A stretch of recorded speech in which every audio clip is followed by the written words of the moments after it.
नमस्कार दोस्तों। स्वागत है आपका अपने इस YouTube चैनल पे। देखिए मित्रों, आरपीएससी फर्स्ट ग्रेड के फर्स्ट पेपर में हिस्ट्री वाले पोर्शन में अपन पढ़ रहे थे राजस्थान और मुगल संबंध। राजस्थान और मुगल संबंध की इस कड़ी में अपन ने दो शासकों को कंप्लीट कर लिया है। एक तो अपन ने पढ़ा है महाराणा सांगा को और एक अपन ने पढ़ा है महाराणा प्रताप को। तो जिन्होंने भी वो वीडियो नहीं देखे हैं वो वीडियो जरूर देखिएगा। देखिए, आज के इस वीडियो में अपन पढ़ेंगे महाराणा राज सिंह प्रथम को। तो महाराणा राज सिंह प्रथम कौन है, इनको अपन डिटेल से समझेंगे। जितने भी क्वेश्चन जो है इनसे बन सकते हैं वो अपन सारे के सारे करेंगे। तो महाराणा राज सिंह प्रथम को समझने के लिए सबसे पहले अपन बात करते हैं। देखिए, अपन ने महाराणा प्रताप को पढ़ा है। महाराणा प्रताप जिनका जन्म हुआ था 9 मई 1540 ईस्वी को और जिनका राज तिलक हुआ था 1572 ईस्वी को। 1540 ईस्वी को इनका जन्म होता है, 1572 को इनका राज तिलक होता है और 1597 ईस्वी में इनकी मृत्यु हो जाती है। जब महाराणा प्रताप इधर मेवाड़ में शासन संभाल रहे थे, उस समय इधर जो दिल्ली में जो मुगल शासक था उसका नाम था अकबर। ये अकबर जो है महाराणा प्रताप को अपनी अधीनता स्वीकार करने के लिए, महाराणा प्रताप को अपने अधीन करने के लिए बार बार शिष्टमंडलों को भेजता है, बार बार जो है युद्ध करता है। यहाँ पे हल्दी घाटी का युद्ध अपन ने पढ़ा है, दिवेर का युद्ध अपन ने पढ़ा है। सारी बातें जो है महाराणा प्रताप की अपन ने कंप्लीट की है। महाराणा प्रताप ने अपने पूरे जीवन काल में इन मुगलों की अधीनता नहीं स्वीकार की थी। मुगलों के छक्के छुड़ाए थे हर युद्ध में। दिवेर का युद्ध जो कि मेवाड़ का मैराथन गौरव का प्रतीक कहलाता है, तो उस युद्ध में इन्होंने मुगलों को इतनी भयंकर तरीके से मारा था कि मुगल जो है डर करके यहाँ से भाग गए थे। फिर 1585 ईस्वी में लास्ट में जो जगन्नाथ कछुआ यहाँ पे महाराणा प्रताप को संधि के लिए मनाने आते हैं, उसके बाद में अकबर की द्वारा कोई भी जो शिष्टमंडल है वो नहीं भेजा जाता है। तो महाराणा प्रताप अपन ने कंप्लीट कर लिया है। महाराणा प्रताप ने किसी भी प्रकार की कोई भी संधि नहीं की थी, मुगलों की अधीनता स्वीकार नहीं की थी। फिर महाराणा प्रताप के जो पुत्र थे जिनका नाम था अमर सिंह, ये अमर सिंह शासक बनते हैं 1597 में। जब महाराणा प्रताप की मृत्यु हो जाती है उसके बाद में ये अमर सिंह प्रथम है, ये शासन संभालते हैं। और इधर कौन है, इधर है अकबर का बेटा जिसका नाम है जहांगीर। ये मुगल शासक बनता है जहांगीर। अब ये जहांगीर क्या करता है, जहांगीर बार बार इधर मेवाड़ की तरफ अटैक करता है। जो बच्चे होते हैं, बुजुर्ग होते हैं, जो महिलाएं होते हैं, उनको परेशान करता है।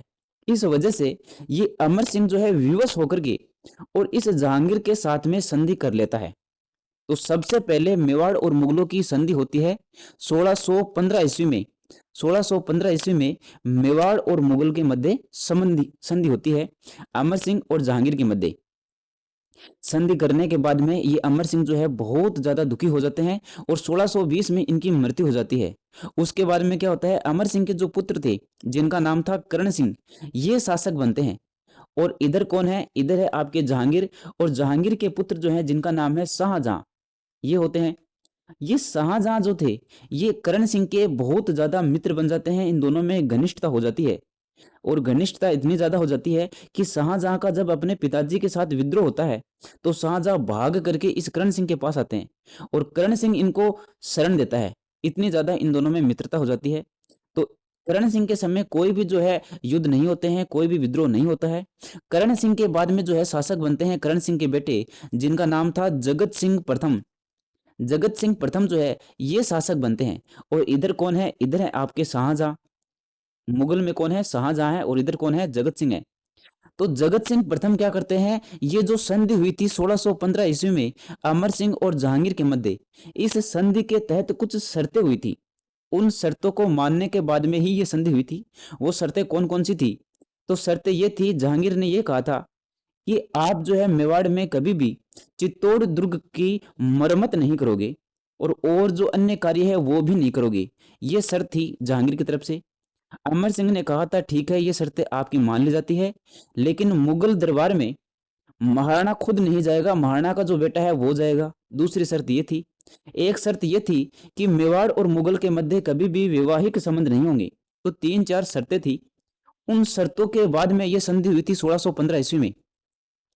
तो जगत सिंह जब शासक बनते हैं तो जगत सिंह इस संधि का उल्लंघन करते हैं और उल्लंघन करके जो चित्तौड़ के किला है उस चित्तौड़ के किले की मरम्मत जो है प्रारंभ कर देते हैं। तो संधि का उल्लंघन सबसे पहले जगत सिंह प्रथम करते हैं। ये जो शाहजहां है ये कुछ भी नहीं बोलते हैं इनको।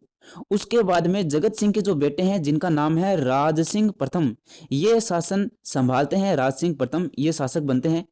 ये अपने सिलेबस में दिया हुआ है राज सिंह प्रथम। और राज सिंह प्रथम शासन संभालते ही सबसे पहले क्या करते हैं, जो इनके पिताजी हैं जगत सिंह प्रथम, जिन्होंने चित्तौड़ के किले की मरम्मत प्रारंभ कर दी थी, तो ये जो है चित्तौड़ के किले की मरम्मत ये भी प्रारंभ कर देते हैं और भी जो कार्य है वो प्रारंभ कर देते हैं। तो इनके समय जो है शाहजहां होते हैं। शाहजहां को इस बात का पता चलता है, ये अपने सेनापति को भेजता है, चित्तौड़ के मरम्मत जो है उनको तुड़वाता है और जो कार्य है वो करते हैं। तो राज सिंह प्रथम को अपन को कंप्लीट पढ़ना है। राज सिंह प्रथम कौन है? जगत सिंह प्रथम के पुत्र हैं। और जगत सिंह कौन है? करण सिंह के पुत्र हैं। करण सिंह कौन है? अमर सिंह के पुत्र। अमर सिंह कौन है? महाराणा प्रताप के पुत्र। और महाराणा प्रताप को कौन नहीं जानता? महाराणा प्रताप को अपन ने बहुत ही डिटेल से पढ़ा है। तो ये बातें आपको ध्यान में रखनी है। देखिए जो संधि हुई थी मेवाड़ और मुगलों के मध्य 1615 ईस्वी में, करण सिंह जो है, करण सिंह सबसे पहले मुगल दरबार में उपस्थित होने वाले शासक हैं। और अमर सिंह के समय संधि हुई थी। ये बातें आपको ध्यान में रखनी है। अब अपन पढ़ेंगे राज सिंह प्रथम को, जो अपने सिलेबस में दिए हुए हैं राज सिंह प्रथम। तो देखिए राज सिंह प्रथम, इनके पिताजी का नाम क्या है? जगत सिंह प्रथम है। इनको उपाधि दी हुई है विजय कटकातु की। तो ये उपाधि महत्वपूर्ण है। विजय कटकातु की उपाधि इन्होंने धारण की थी। 1652 ईस्वी में ये शासक बनते हैं और 1680 ईस्वी तक ये शासन संभालते हैं। महाराणा राज सिंह प्रथम, इनके पिता का नाम है जगत सिंह। इनकी पत्नी है, उनका नाम है राम रसदे और चारुमती। इनके दरबारी है, एक का नाम है रणछोड़ भट्ट तेलंग और एक है सदाशिव भट्ट। देखिए रणछोड़ भट्ट तेलंग जो थे, इन्होंने राज प्रशस्ति महाकाव्य ग्रंथ की रचना की और एक अमर काव्य की रचना की है। सदाशिव भट्ट ने राज रत्नाकर की रचना की थी। मुगल शासक शाहजहां, देखिए जगत सिंह के बाद में इनके पुत्र जो है राज सिंह ये शासन संभालते हैं। इनके समय भी शाहजहां होते हैं। तो मुगल शासक शाहजहां ने महाराणा राज सिंह प्रथम को 5000 मनसबदारी भेंट की थी। मनसबदारी क्या होती है? यानी कि घुड़सवार जो होते हैं, 5000 घुड़सवारों को इनको सौंपा था राज सिंह प्रथम को। और भी जो है हीरे जवाहरात भेंट दी थी इनको। यानी कि इनके अच्छे संबंध थे शाहजहां और राज सिंह के मध्य प्रारंभ में। उसके बाद में क्या होता है कि राज सिंह प्रथम ने मेवाड़ मुगल संधि जो कि 1615 ईस्वी में हुई थी, उसके विरुद्ध चित्तौड़ के किले की मरम्मत करवाने लगते हैं। जब चित्तौड़ के किले की मरम्मत करवाते हैं और भी कार्य करवाते हैं, यानी कि मेवाड़ और मुगल संधि जो हुई थी उनका उल्लंघन करते हैं, उसके बाद में क्या होता है, उसके बाद में आपके जो शाहजहां है ये सेना भेजते हैं इधर। तो शाहजहां ने सादुल खां के नेतृत्व में मेवाड़ सेना भेजी। सादुल खां ने राज सिंह के निर्माण कार्य को तुड़वा दिया। राज सिंह ने बिना विरोध किए सादुल खां को जाने दिया। शाहजहां के बाद उत्तराधिकार संघर्ष प्रारंभ हो जाता है। शाहजहां जब बीमार हो जाते हैं तो उनके ही पुत्रों में उत्तराधिकार को लेकर के संघर्ष प्रारंभ होता है। राज सिंह उस समय तटस्थ रहते हैं, किसी भी जो मुगल जो राजकुमार है उसका साथ नहीं देते हैं, वो आपस में लड़ते रहते हैं। ये जो औरंगजेब है इनको पत्र भी लिखता है कि आप जो है मेरा साथ दीजिए, लेकिन ये तटस्थ रहते हैं, किसी का भी साथ नहीं देते हैं। औरंगजेब जब शासक बनता है तो औरंगजेब ने 6000 की मनसबदारी इनको प्रदान की थी। प्रारंभ में औरंगजेब और राज सिंह के मध्य अच्छे संबंध थे। औरंगजेब और राज सिंह के मध्य फिर विवाद होता है और विवाद का कारण जो था वो था चारुमती के साथ विवाह है 1660 ईस्वी में। ये चारुमती कौन थी? तो इनको अपन समझते हैं। देखिए चारुमती जो थी ये किशनगढ़ शासक रूप सिंह की पुत्री थी। 1658 ईस्वी में रूप सिंह की मृत्यु हो जाती है। तो रूप सिंह के जो पुत्र हैं मान सिंह ये शासक बनते हैं। और बाद में औरंगजेब जो है इस मान सिंह को बोलता है कि मैं आपकी बहन जो है चारुमती इसके साथ विवाह करना चाहता हूं। मान सिंह भी मान जाते हैं, लेकिन चारुमती जो है औरंगजेब को पसंद नहीं करती थी। औरंगजेब चारुमती से विवाह करना चाहता था, चारुमती महाराणा राज सिंह से विवाह करना चाहती थी। तो चारुमती फिर राज सिंह को पत्र लिखती है और कहती है कि हंसनी बगुलों के साथ नहीं रह सकती, मैं औरंगजेब से विवाह नहीं कर सकती, अतः आप मेरे धर्म की रक्षा करें व मुझसे विवाह करें। ये पत्र लिख करके और चारुमती राज सिंह को पहुंचा देती है। राज सिंह इस पत्र को पढ़ता है और पढ़ने के बाद में जो है चारुमती के पास जाता है और चारुमती से विवाह कर लेता है। कौन? राज सिंह। ये बात जब औरंगजेब को पता चलती है तो इन दोनों के मध्य फिर विवाद हो जाता है। विरोध हो जाता है, क्योंकि चारुमती से विवाह कौन करना चाहता था? औरंगजेब करना चाहता था। लेकिन विवाह कर लिया किसने? विवाह कर लिया राज सिंह प्रथम ने। इसके बाद में अपन देखते हैं कि औरंगजेब का आक्रमण होता है। राज सिंह ने सेनापति था रतन सिंह चुंडावत, ये नाम ध्यान में रखना है, रतन सिंह चुंडावत, इनको भेजा है। औरंगजेब जब आक्रमण करने के लिए आता है देशसूरी की नाल के पास में, ये राजसमंद और पाली के मध्य एक सीमा है, वहां पे देशसूरी का नाल है, वहां पे रतन सिंह चुंडावत को भेजता है राज सिंह कि औरंगजेब आएगा आक्रमण करेगा तो आप उनको पहले ही संभाल लो। रतन सिंह चुंडावत को भेजता है ये राज सिंह। तो रतन सिंह चुंडावत कौन है? सलूम्बर के राव है। इनकी पत्नी का नाम है सहल कंवर, जिनको हाड़ी रानी भी बोलते हैं। ये सहल कंवर कौन थी? तो बूंदी के जागीरदार संग्राम सिंह की पुत्री थी। जब ये रतन सिंह चुंडावत युद्ध करने के लिए जाते हैं देशसूरी की नाल के पास, वहां पे इनको अपनी जो पत्नी है सहल कंवर, इनकी याद सताने लगती है। इनका विवाह हुआ था इसी समय, विवाह करते ही इनको रतन सिंह चुंडावत को भेज दिया जाता है युद्ध में। तो रतन सिंह चुंडावत को अपनी पत्नी की याद आती है सहल कंवर की, और जब याद आती है तो ये अपने एक सैनिक को भेजते हैं सहल कंवर के पास, और एक निशानी लाने के लिए कहते हैं कि मुझे मेरी पत्नी की याद आ रही है, उनको कहो कि एक निशानी के रूप में मेरे को कुछ भेजे, और मैं यहाँ पे युद्ध में उनको याद कर रहा हूँ। तो युद्ध के दौरान निशानी मांगने पर सहल कंवर ने अपना शीश काट के दे दिया। रतन सिंह चुंडावत फिर वीरगति को प्राप्त हो जाते हैं। मेघराज मुकुल है, उन्होंने एक कविता लिखी है सेनानी नाम की, और उस सेनानी कविता में उनके कुछ वाक्य है। देखिए, चुंडावत मांगी सेनानी और शीश काट दे दियो छत्राणी।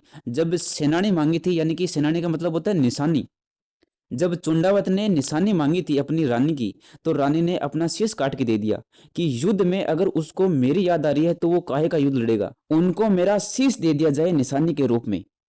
तो ये शीश लेकर के इनके सैनिक जो है जाते हैं यहाँ पे रतन सिंह चुंडावत के पास। रतन सिंह चुंडावत जो है शीश देखता है, उसके बाद में ये जो है बहुत ज्यादा उत्तेजित हो जाता है, क्रोधित हो जाता है, युद्ध को लड़ता है और लड़ करके वीर गति को प्राप्त हो जाता है, लेकिन औरंगजेब को यहाँ से भगा देता है।